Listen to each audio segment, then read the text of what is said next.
Christian Finnegan, welcome back. I'm so sorry about your basketball team, which I too was rooting for, and I know it really is a real downer for you. And it's been tough. I mean, there's It's been still tough.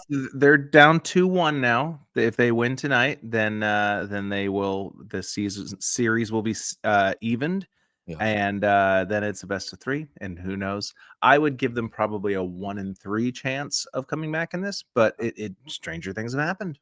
But you are in it, and you are like Timothy Chalamet.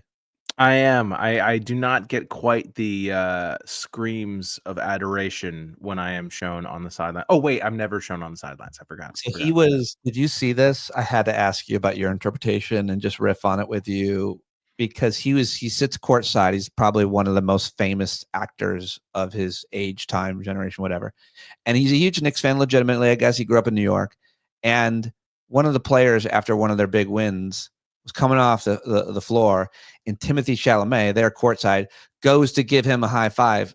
Player ignores Chalamet. Chalamet still swipes at him like, I'll just touch you or whatever. And to me, it was like a hat on a hat. Not really. It was like the idea of a super famous guy. Everybody wants a picture with him and his autograph, Timothy Chalamet, and then he's going to just get a high five, and the dude just ignores him. And what is that? And then why do I enjoy it? And why did I watch it and rewind it and watch it again? I think it's wonderful. I think that first of all, I not only do I not think that bothers. I'm sure certain celebrities would be offended or embarrassed by that, but I think a lot of celebrities. I think one of the reasons they like going to sporting events or whatever is because they're not necessarily the focus of it. Do you know what I mean? It's like a lot of these big deal. The cameras go to well, them. of course, but they're not the deal. They're a deal, and when the camera focuses on them, sure, whatever. But it's like Timothy Chalamet. I will say, I mean, he's what 9 pounds and made of porcelain and all of those things, but he's a legit fan. Like there's some footage of him going around from when he was a little kid and he was like interviewed as like just a kid in the stands, and he was, ripping off Knicks players and stuff like that. So he's like a legitimate fan. And I think that New York Knicks fans specifically are pretty good at sussing out who, like there's a certain group of celebrities who have a very favorable place in the hearts of New York fans. Anne Hathaway is one of them. She's a big Knicks fan. Emmy Rossum shows up to a lot of Knicks games from the show Shameless and various movies and whatnot. And of course, you got Tracy Morgan and Spike Lee and Michael Rappaport. I fucking hate that guy, and all real Knicks fans do. And he was one of those loud, obnoxious Knicks fans for a long time. And then about 5 years ago, made a very public declaration that he was moving over to the Brooklyn Nets, and said basically as just a dumb PR move and try. And then the Brooklyn Nets. Yeah. I love the idea that so many people know you, period, then know you as in this case, Knicks fan, that you're gonna make an announcement. I mean, that's hilarious to me. And I'm sure everybody hated on him and it was a big thing. And I'm sure he's pretending as if it never happened. Like he'll go on shows as like the voice of Knicks fandom. It's maddening. I listen to SiriusXM radio, the NBA channel, and so he's constantly showing up on the morning NBA channel. Oh, I'm sorry. That's a terrible company. That I heard somebody say people. Somebody said SiriusXM is not long for this world. I don't understand anything about the company or its financing these days. I have no idea. I have no idea. There's so many things about SiriusXM, and we've discussed this before. But like, I wish that I could do a podcast specifically about the ads that play on SiriusXM because I know them by heart, and brutal. They're brutal. But yeah, but they're not like big companies. It's not like Apple is advertising on SiriusXM. It's always, Patriot Software and are they different than ads on podcasts? I'm listening to one of my favorite podcasts yesterday. I was out in the garden. I like to listen to Dan Harris, 10% Happier. I love all that. I love him. And there were ads for a company that lets you book time on or rent like private jets. I was like, who is this Cohort, I am. Yes. Who's listening to the show? For his podcast, that maybe tracks a little bit because he's movers and shakers and mindfulness. It's a very For rich sure. person. I was like, ew. Yeah. I always wonder on SiriusXM, all the ads are always geared towards small business owners. It's always like your employees are idiots and you have to clean up after them all the time. That Bambi, that's one of those hiring companies or whatever. They're always like, as a small business owner, I'm like, how many small business owners are listening compared to like employees? I don't get it. By the way, 2 comments from our live viewers. One from Benny says, if Howard Stern doesn't re-up in a few months, then SiriusXM is cooked. And then Kim Nyborg says, it's not in some new cars. My husband just bought a new Ford Maverick and it's not even in there. First of all, humble brag, Kim. But second of all, that was the whole deal. That SiriusXM, people just ask me, what's their success? I'm like, their success is that they contractually got the car, the product put into the dashboard of every automobile manufacturer for like a generation of cars. And so if that's not the case, and if Howard doesn't resign, I mean, the future is just whatever you want piecemeal on your device. Yeah, I mean, they are competing. It's a completely different atmosphere than when they started, however, 20, 25 years ago or 30 years ago, whenever they merged or whatever. I mean, it's you're competing now, not just with podcasts, but with just scrolling, and TikTok and YouTube and just content. We're awash in content. And part of the reason I like SiriusXM, is because it does feel very 20th century to me. Like it feels like I'm listening to the radio, and there's something interesting. Yeah, comforting about that. Live radio is live radio, pretty much. If you're listening live, that's certainly, I miss that aspect. We got to get back to live. Me and you should host a live show where we take calls. Why is that so technically hard? I know you think that they would have cracked this nut a little. I mean, I'm sure if you had staff and all that, it would be very easy to do. But think with the advances in like podcasting and just things like what StreamYard and Zoom and all these companies now, you think they would make this easier? I want to do it. We should do this show. We should just do this. It'll probably bomb because we might not have combined even a big enough following on any one or all platforms. But if we were live, we could pipe callers in and put up a third screen right now and have a third person, and it could be a complete stranger, a MAGA jerk off, and we could just fuck with them and dump them if we want. Okay, how long do you think it would be before it would just be some dude spreading his butt cheeks in like just pure butthole? I don't think that would happen, but if it did, that would be amazing, I think.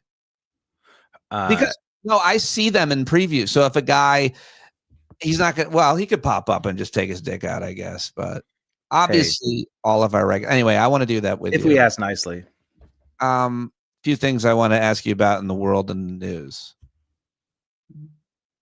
What are you? Sorry, my wife was calling me and called twice, and I had to let her know, even though I had specifically told her an hour ago that you and I were going to tell her we're live. I know. I'm sorry. You just ruined it. We'll do it live. Fuck it. We'll do it live. Well, okay. So a bunch of things. How was your Memorial Day? It's the official start of summer, and our president is out there talking about scumbags and on Memorial Day and going to Arlington and saying, enjoy. Did you see that? He said, giving a speech at Arlington, enjoy. What? Enjoy. Dude, it's all, they're all like, prompts in his brain. His brain works like a very simple AI program, that there are just certain phrases that sort of come out, like no one's ever seen before. I'm not going to list them all. We all know them at this point, but enjoy is one of them. And thank you for your attention to this or whatever, even though it's something completely, whereas like, it'll be like, Yasmin Bleeth should be executed. Thank you for your attention to this. It's like, what attention? This wasn't something I brought up. This is something you brought up. You said that Taylor Swift is no longer hot, and we haven't talked since that happened. And that's a thing that happened. I wasn't able to talk about it until now. I told you, I was like, I need a little time with this until we. I appreciate you building up the courage to address it. I mean, it's funny because it's like, people are intentionally they're interpreting it as if they're saying that she's no longer hot, as in like physically hot, which, again, you're the president of the United States. Be precise with your language, or Oh, you have think she meant, whoever's. like, in terms of her careers? Yeah, that's what I took that as what he meant. That it's like, I really well, a year ago we were hearing so much about Taylor Swift, and now we're not hearing anything about her. don't anymore, is she?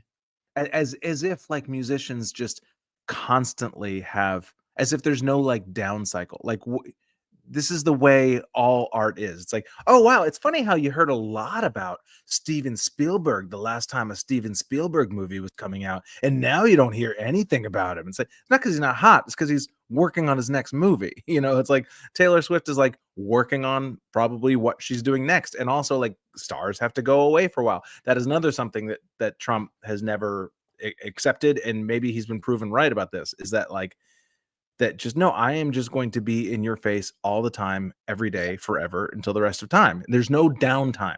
There's no like, oh, album cycle with Trump. Wouldn't that be nice? It just, we only heard from him like for about 3 months every 2 years. Like a normal president. Yeah. Like a normal yeah. Yeah. We should be so lucky. I got to ask you this one. Here's a movie culture question for you. Let's strap in. You're the expert, and you could talk about this stuff, and so can a lot of folks who listen to the show. I just have this question. Yesterday, I saw this activist and athlete who's like 52, by the way, spent like 10 days swimming all the way around Martha's Vineyard. And he swam a few hours a day, and he made it all the way around, but he did it to bring attention to sharks, because Jaws demonized sharks. And as a result, I guess, I don't know. I'm not sure. I don't know what the consequences are, but I read that yesterday, and I was like, that's why he swam. He wanted to bring attention to sharks aren't as bad as Jaws made them. And I'm like, well, great white sharks aren't. I still think that sharks do bite a lot. Not only great white, like sharks aren't great to people. And it's like, I don't feel like we're hurting sharks' feelings. Like, I don't think that it's like, why does it matter really what we think about sharks? Does it matter whether I have an overly negative opinion of sharks? Does that affect the world? That to me is just some guy who's like, I want to swim around Martha's Vineyard. I have to create some bullshit philosophical activism reason for this. But I really just want to swim around. The more specific question is, Jaws made a generation, right? Even my daughter's friend watched Jaws when she was younger, and she never wanted to go in the ocean again. I thought it was sad that her parents let her watch her that young, to be honest. But that movie made a generation. Everybody who watches it gets afraid to go in the ocean because of its specific. Yeah. Right? Yeah. Isn't that like? I mean, that's when I saw Star Wars, I never wanted any part of any sort of galactic empire. I'll tell you that. I was like, oh man, these stormtroopers, bad business. That's weird. But no good. When I saw Big, I did want to be a kid again. See, there you go. See, these movies, this is culture. This is what the liberals are trying to inflict upon us. All their liberal ideas about. I think that's too woke. The whole shark thing. It's too woke for me. It's too woke. Yeah, I know. And I know Shark Week is coming up next week, which apparently is, according to Stormy Daniels, is a big week for Trump. So maybe we won't be hearing from him. Remember, she said that they watched like Shark Week content, like in the hotel, like after they had sex. He loves it. He loves that stuff. It's great. What do you think of the fact that he was a piece of shit on at West Point? He didn't shake anybody's hands and went golfing. Nobody cares, right? It's over. Like, yeah. I mean, people have completely sold their I don't know, moral compass. Like, people have shelved their moral compass when it comes to Trump. At least I'm talking about his supporters, not you and I.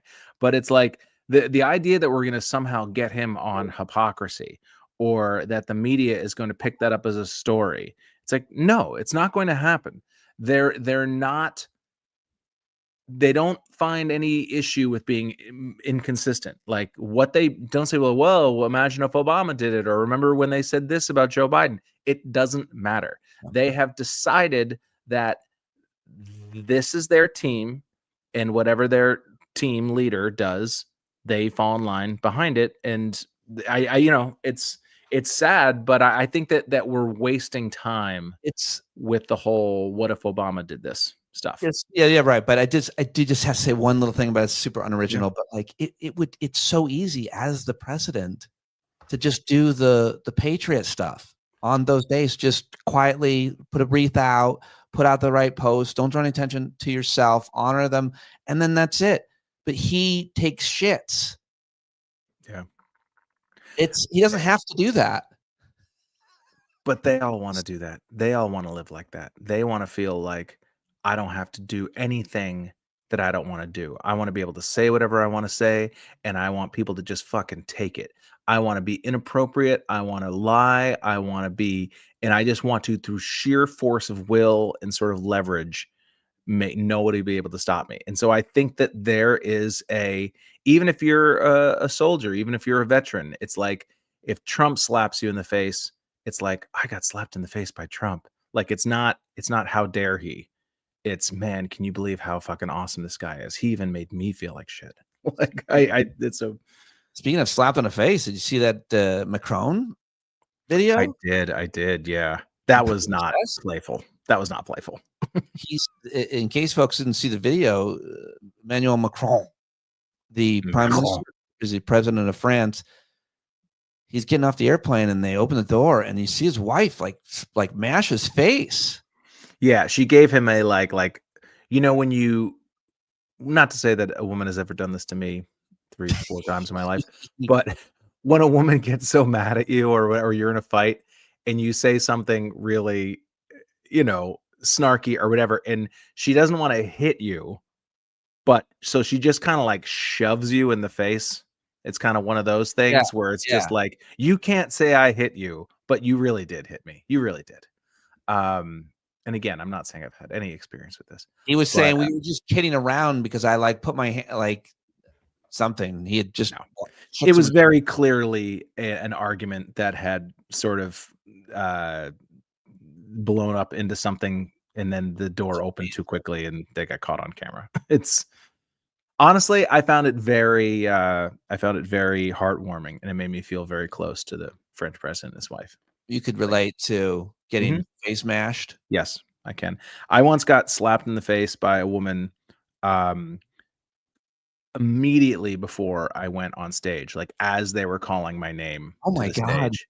Yeah, it was a woman who I was dating, and, I don't even say dating, we had hooked up a couple times, and, it was when my younger brother was, like, dying, and she was just very, she was a lot. She was an emotional handful, and I just couldn't as, like she wanted something that I just wasn't, and I was like, "Listen, I just can't be with anybody right now, I'm going through this thing or whatever," and so I didn't see her for, like, 2 months, and in that time, I had started seeing another woman who was just much less like, it was just much more casual and friendly, and it was just not the baggage attached to it.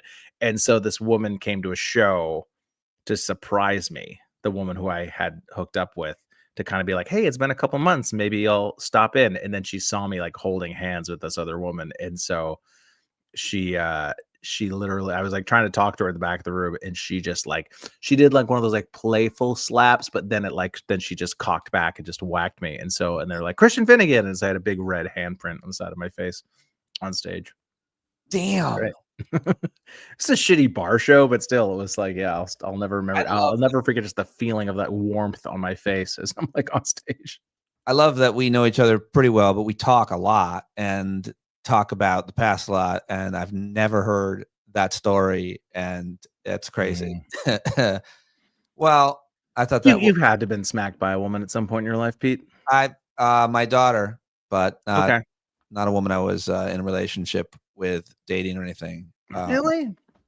Yeah, Wow. Val and I never got, there was never anything physical there. There was everything else, but Mm. um, but not that. Like in terms Good. of conflict, we didn't have. Yeah, I would be terrified.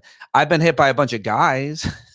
Yeah? What was the most random situation you got punched in the Well, face? this I one's wanna hear it. interesting, and I shared this, but the first time I ever got hit in the face, I guess I gave it away. I was in 6th grade, and this was in lunch line. I asked this kid what his favorite football team was, and he said the Buffalo Bills. I go, why?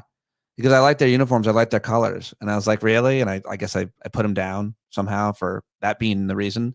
And he just rabbit punched me right in the face. And it broke my lip. And I like shocked. I was like, I couldn't even believe it happened. I was in shock. I was like, I can't believe that happened.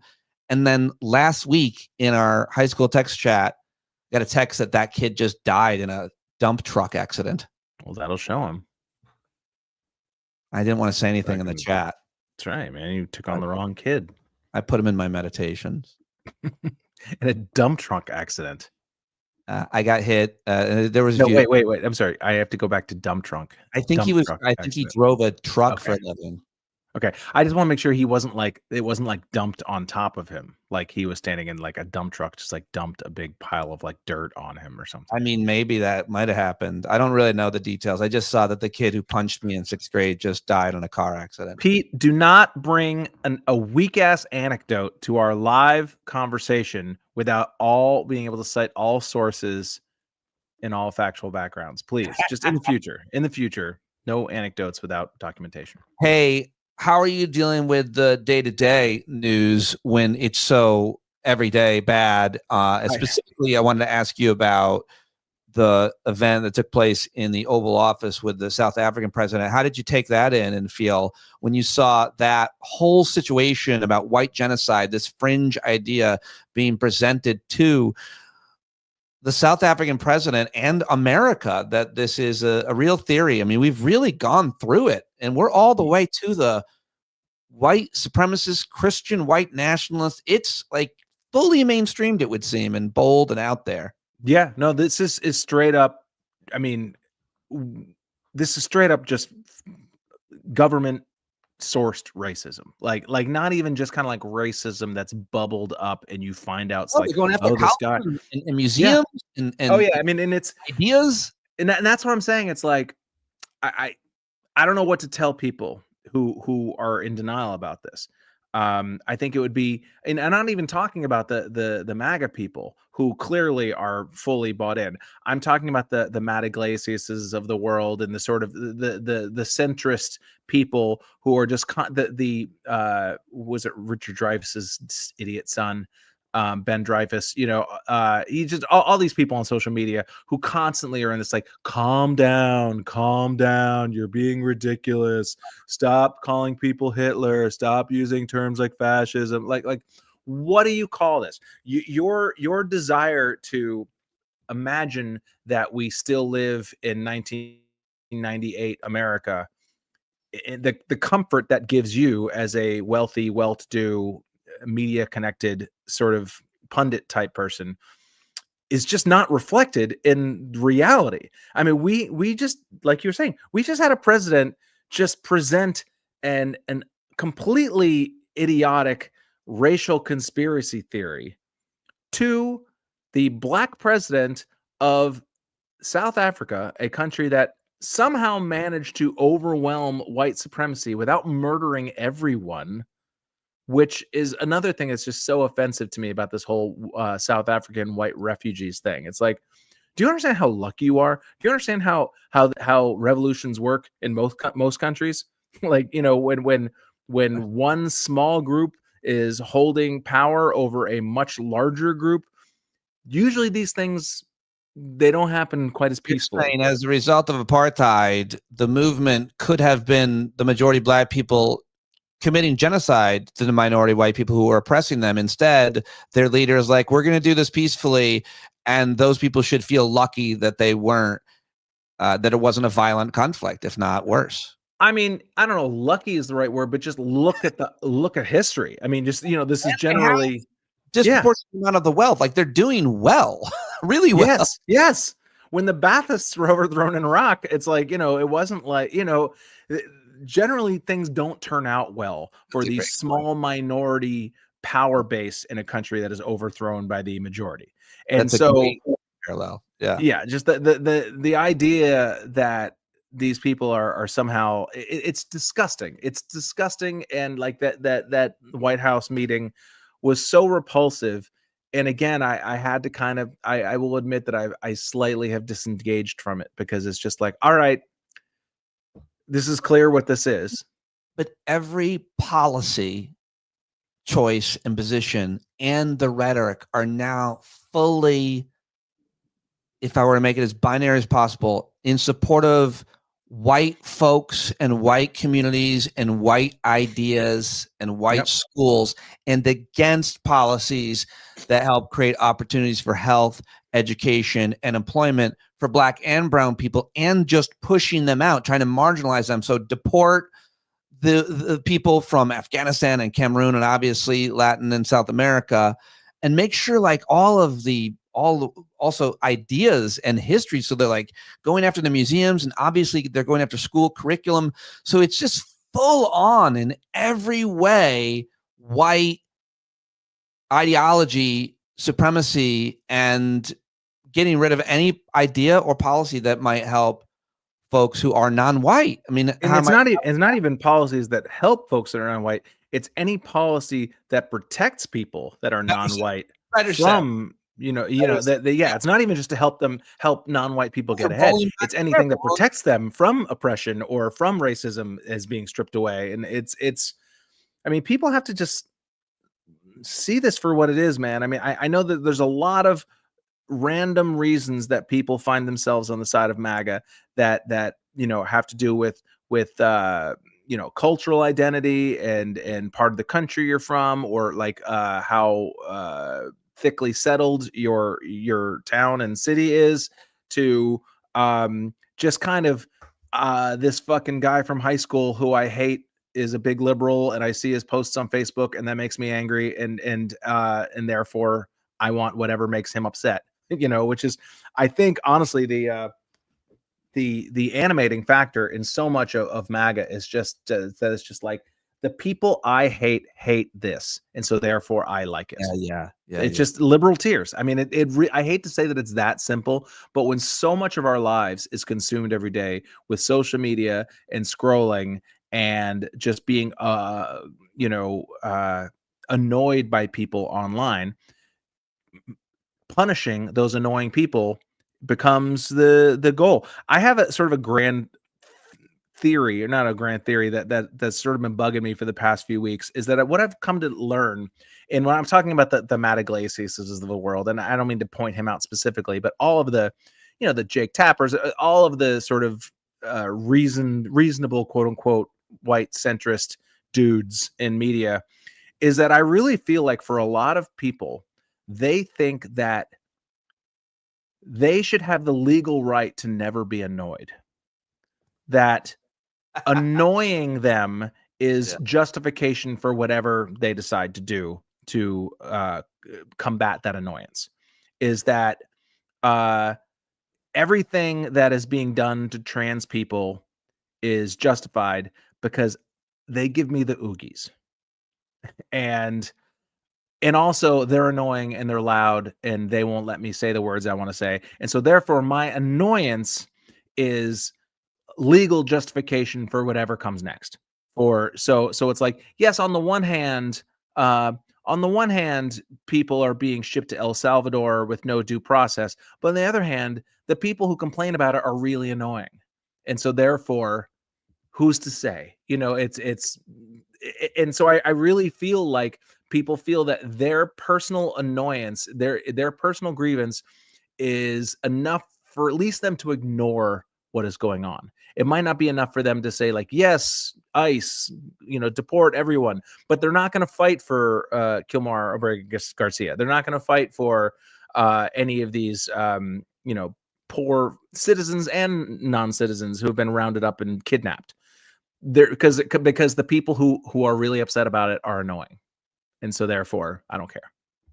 There's so much of that. It's so well explained, that ideology. I appreciate it, as we always do. Think about like any woman in your life, any person of color, any person who's disabled, any person who is not in the the plurality. There's probably 35 to 40% of America who mostly are the same. It's not hegemony exactly, because it's less than 50%, but it's like there's a core group of people, white, relatively suburban or exurban or whatever, any person who does not fit into that, that category, think about how annoyed they have to be on a day-to-day basis with how the world is not set up to help their to advance their priorities. Think Yeah. about how many times a black person has to just fucking eat it and just be like, this is the way the world is. I gotta fucking take this. Yeah. This person's fucking annoying, but I gotta get on with my life. That thought process is impossible. It's impossible for people of a certain cultural and or financial And even if you strata. and even if you can, as you are, name it and describe it and imagine how hard that must be, the scale of the exhaustion and indignity is, for us, I think what you're trying to say, it's we can't possibly relate, even if you can name it as you Yeah. are. It Still, drives us crazy because we're not used to it. And I think that's one of the things that social media has made people's brains go is that it's like, I think for a lot of white people, people like me, I just wouldn't have heard of any of this stuff. I wouldn't have heard of how upset people are about XYZ, neurodivergence, disability, sexual divergence, gender issues and stuff like that. And I just never had to hear about any of it. And now I have to hear about it and it's annoying me. And so therefore, fascism, do what you need to do. Do what you need to do so I don't have to hear about this shit anymore. well, the other thing is, yeah, and a lot of that cohort is not directly affected by anything yet. Yeah. It may very well be very soon because you can only have two dollies. To what? Dolls. Oh, $2. I $2. say Yeah. dollies. It really upsets people who listen to me when Does it I say really? dolly. They do not like Dolly. when I say dolly, but I don't like it either, honest. I'm gonna be honest with you. I'm why on the not? What is wrong with it? I audience's play with side. dollies. Do you like it when I say I played with a lot of dollies when I was a little boy? Yeah, I don't like that at all. You don't like that at all? I Mm-mm. had so many dollies. Ugh. They were all G.I. Joe Action. figures. I call it action figures. Action figures. Come See, on. that's the gender. That's the whole You're right. You're right. Yeah, you're right. action Yeah. figures of G.I. Joe or Star Wars, or I had those big rubber wrestling things who, later on in life I saw in person and held, I think for the first time at SiriusXM, maybe probably earlier, but SiriusXM was a big rubber dildo. And that reminded me exactly of First time? the That's WWF wrestlers. They were like big rubber dildos. Anyway, they were like dollies to me. All those were dollies, but they call them action figures. I didn't have the big rubber dildo wrestler, but when I was a kid, they had the wrestlers that were like filled with like goo, and you could stretch them out like Stretch Armstrong. You remember those? Oh yeah, I guess. I Those are don't like think I ever had dolls that you those. could like, yeah. You like those Well, I'm older dollies. than you. Those are I do. dollies that you Stop play saying with. dolly. Please stop saying dolly. It was weird that they couldn't, when they made the Star Wars dollies, they couldn't figure out how to make a hinge in the knee or the elbow. And that's what G.I. Joe really was a game changer, is that they had that hinge and you could make them run and bend their knees on those dollies. Do you know? Do you know Matt Goldich? The Comedian. comedian yeah, yeah. He has a joke that just cracks me up so much, and I'm paraphrasing it. I hate when comedians get Nah, people's jokes wrong, but basically, he was talking about the song "Jolene" by Dolly Parton, and he was like, and the whole song is about how like, please don't take away my man. And I just thought to myself, how big are Jolene's breasts? wow. What brought that up? Well, you kept saying Dolly, and so I just was thinking Dolly Parton. Oh, Sorry, I was I was waiting for some kind of. no. I just think that's hilarious. Just yeah. All Anyway, right. Well, I'm going to let you go because I said I would like to have about Bedtime. 30 minutes. I'd like to have about 30 minutes of your time, and you gave us that. It's fun to be live. I like being live. It's a little bit different, I guess. I don't know. I miss it. I People miss never know I'm it not wearing pants. on the radio live, and knowing that you're not wearing pants makes it that much better to me. I dare you to stand up and run to the back of that apartment and then come back. I'm wearing shorts. Wow. No, it's a lie. It was a lie. All right. Well, anything you want to plug or mention or coming up? New music for old. Everybody's got to subscribe to your Substack, of course. Always. And yes. If anyone wants to write my wife and I a reference letter for co-op board, we're trying to buy an apartment right now, and so that is sort of dominating my life at the moment. the purchase of the new apartment in New York City, and you need a recommendation letter for your co-op. We have a number of yes, but you know, they say to submit 6. What if I just submitted 50? Just all these people, just like, you got to give this guy an apartment. I feel like that would have a I'm negative actually going to protest you outside the building that you're potentially going to be. I'm going to have a sign with your face on it, and I'm just going to say something horrible about you, and then all the board members and other owners are going to see that, and then I'm going to blackmail you. I deserve it. I deserve no better. Or I could do the opposite and do a lobby for you. Yeah, that would actually be worse. Honestly, that would probably have a more negative effect. Picket. You're like, please let Christian live here. No. I'm going to take some of your old material, your old albums, out of context and play it on a loop. Something. Yeah, that's why I could never. When Cambry was like, "You should run for office," I'm like, "Are you kidding me? Like, have you?" I literally have an 8-minute chunk about how old people shouldn't be allowed to vote.